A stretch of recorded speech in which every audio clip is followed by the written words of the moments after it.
اور corona virus کے درمیان ایک طبقے کو نشانہ بنانے کی کوششیں ہو رہی ہیں۔ بنگلورو میں جماعت اسلامی ہند نے یہ بات کہی ہے۔ جماعت کے ارکان نے کہا کہ ریاست کرناٹک میں میڈیا کے ذریعے تبلیغی جماعت اور پادرائن پورہ کے معاملوں کو حد سے زیادہ اچھالا گیا۔ امیر حلقہ ڈاکٹر سعد بلگامی نے میڈیا سے خطاب کرتے ہوئے کہا کہ چند طاقتوں کے پروپیگنڈے کی وجہ سے عام مسلمانوں کو جگہ جگہ مشکلات اور سوشل بائیکاٹ کا سامنا ہے۔ انہوں نے کہا کہ ریاستی حکومت سماج میں نفرت پھیلانے والوں کے خلاف سخت کارروائی کرے۔ یہ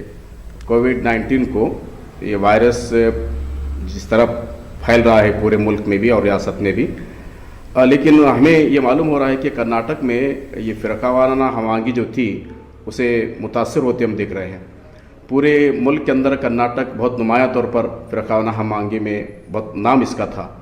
اس کی بڑی وجہ یہ ہے کہ کرناٹک میں مذہبی لوگ زیادہ ہیں یہاں پہ۔ یہاں دیکھیں گے لنگایت طبقہ ہے، وکلیگا طبقہ ہے اور الگ الگ یہاں مذہب کو ماننے والے لوگ موجود ہیں، جس کی وجہ سے یہاں بھائی چارہ زیادہ ہے۔ لیکن ابھی اس وائرس کی وجہ سے جو کافی بڑے پیمانے پہ پھیلنے کی بات کہی جا رہی ہے، یہاں فرقہ پرستوں کو ایک ایسا موقع ہاتھ آ گیا ہے کہ وہ بڑھ چڑھ کر کے اسے کمنلائز کرنے کی پوری کوشش کر رہے ہیں۔ یہ بہت اچھی بات ہے کہ ہمارے وزیر اعلیٰ نے اس پر قدغن لگانے کی کوشش کی اور انہوں نے یہ بھی کہا اس موقع سے کہ یہ کسی مذہب سے اسے نہیں جوڑنا چاہیے۔ خاص کر کے مسلمانوں کا تذکرہ انہوں نے کیا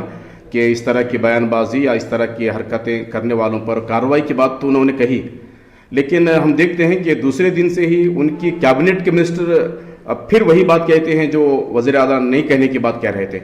کیبنٹ کے منسٹر کہتے ہیں، ان کے پرسنل سیکریٹری کہتے ہیں، ان کے سیاسی سیکریٹری باتیں کہتے ہیں کہ یہ مسلمانوں سے ہوا ہے اور اس طرح ہونی چاہیے۔ تو یہ ساری باتیں جو آ رہی ہیں اس پر کارروائی کوئی تنظیم کرنے کی ضرورت نہیں ہے، کارروائی خود مسلمانوں کو نشانے پر رکھ کر کبھی تبلیغی جماعت، کبھی مدرسہ یا کبھی کسی اور نام سے مسلم کمیونٹی کو ٹارگٹ کرنے کی کوشش کی گئی ہے، اسٹگمٹائز کیا گیا ہے، جس کے نتیجے میں یہ کام بھی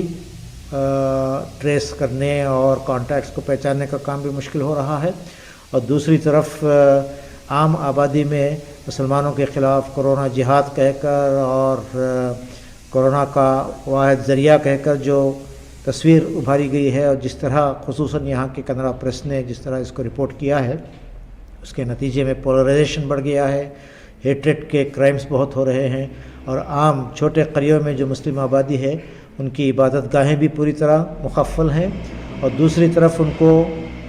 اکنامک بائیکاٹ کا بھی سامنا کرنا پڑ رہا ہے۔ اور اس طرح جو نفرت کا ماحول بنا دیا گیا ہے، یہ ایک بہت افسوسناک بات ہے جو قانونی طور پر، اخلاقی طور پر بہت سخت معیوب چیز ہے۔ اس ضمن میں ہم نے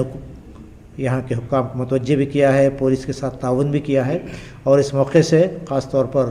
حکومت سے یہ مطالبہ کرتے ہیں کہ اس کو یہ کمیونل رنگ جو دیا جا رہا ہے اس کے خلاف سخت کارروائی ہونی چاہیے، میڈیا کو رین ان کرنا چاہیے۔ اس سے ہماری شبیہ بھی بین الاقوامی سطح پر متاثر ہو رہی ہے۔ اس موقع پر اس کو ایک انسانی آفت کے طور پر لیتے ہوئے ہم سب مل کر اس کا مقابلہ کریں اور یونائٹڈ ایفرٹ کے ساتھ اس مرض پر قابو پانے کی ہم کوشش کریں، اور ہمارے ملک کی جو دیرینہ روایات ہیں کمیونل ہارمونی کی، فرقہ وارانہ ہم آہنگی کی، بھائی چارگی کی، اس کو باقی رکھتے ہوئے بلکہ اس کو مضبوط کرتے ہوئے اس کا ہمیں مقابلہ کرنا چاہیے۔ اسی کے ساتھ وقت ایک بریک کا۔